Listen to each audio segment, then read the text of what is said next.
تو اللہ نے اس لیے نہیں بیان کیا کیونکہ جن کی اتنی قدر و قیمت زیادہ ہے کہ وہ فرشتوں کی پہچان اور فرشتوں کی رسائی سے بالا تر ہیں اپنے اس اصلی نورانی وجود میں، تو اگر ان کے نام یہاں اللہ تعالیٰ ذکر کر دیتا تو پھر انسانوں کا ان کے مقابلے میں کیا رویہ ہوتا؟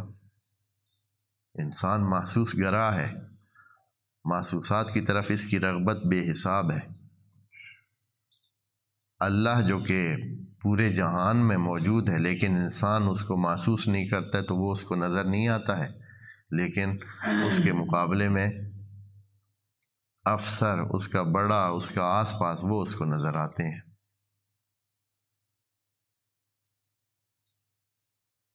وہ اس کے لیے مہم ہے، اور اللہ جو کہ اس کے آس پاس میں ہیں چونکہ وہ اس کے حسی اعضاء سے محسوس نہیں ہوتا ہے، اس کو وہ گنتا ہی نہیں ہے۔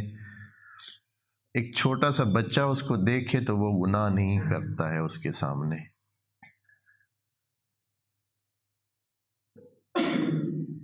ایک کسی عام بندے کے سامنے جھوٹ بولنا یا ایک غلط کام کرنا، حتیٰ اخلاق سے ہٹا ہوا کام کرنا بھی اس کو معیوب سمجھتا ہے، لیکن اللہ کے سامنے ٹھیک ٹھاک گناہ کرتا رہتا ہے، حالانکہ عقل کے ذریعے جانتا ہے کہ وہ ناظر ہے۔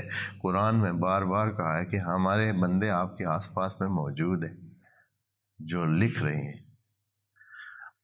بس انسان جو ہے نا اتنا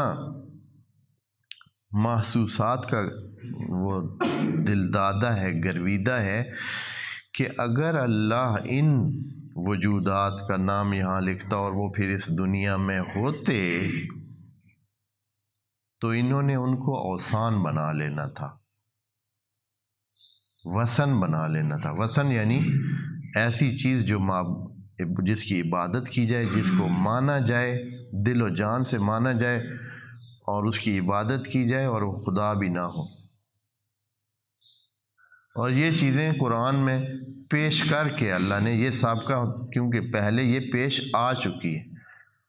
جناب عزیر کا قصہ اسی قرآن میں موجود ہے، جس میں جناب عزیر کو 100 سال موت دے دی گئی، اور موت کے بعد پھر ان کو کیا کیا گیا؟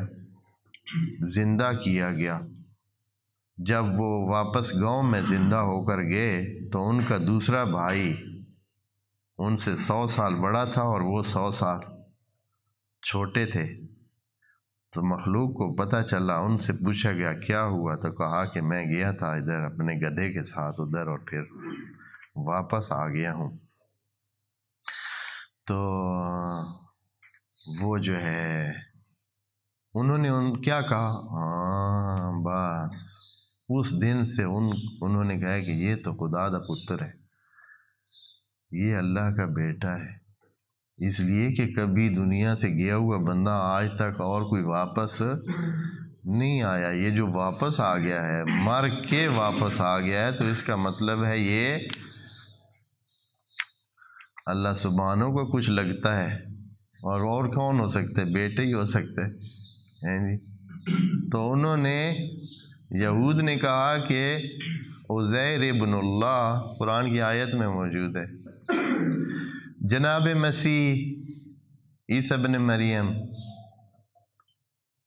وہ آئے، اللہ نے تھوڑا سا ان کو کیا دیا، ایکسٹرا آرڈنری انداز میں ان کو کچھ ان کی پیدائش سے ہی ایسے آثار ان کے حوالے کیے کہ وہ عام انسانوں سے بڑھ کر، ابھی کچھ دنوں کا بچہ ہے، وہ بول رہا ہے، کہہ رہا ہے کہ میں نبی ہوں، میرے پاس کتاب ہے، میں یہ ہوں، میں وہ ہوں، اس طرح ہوں، اور نماز کا حکم لے کر آیا ہوں۔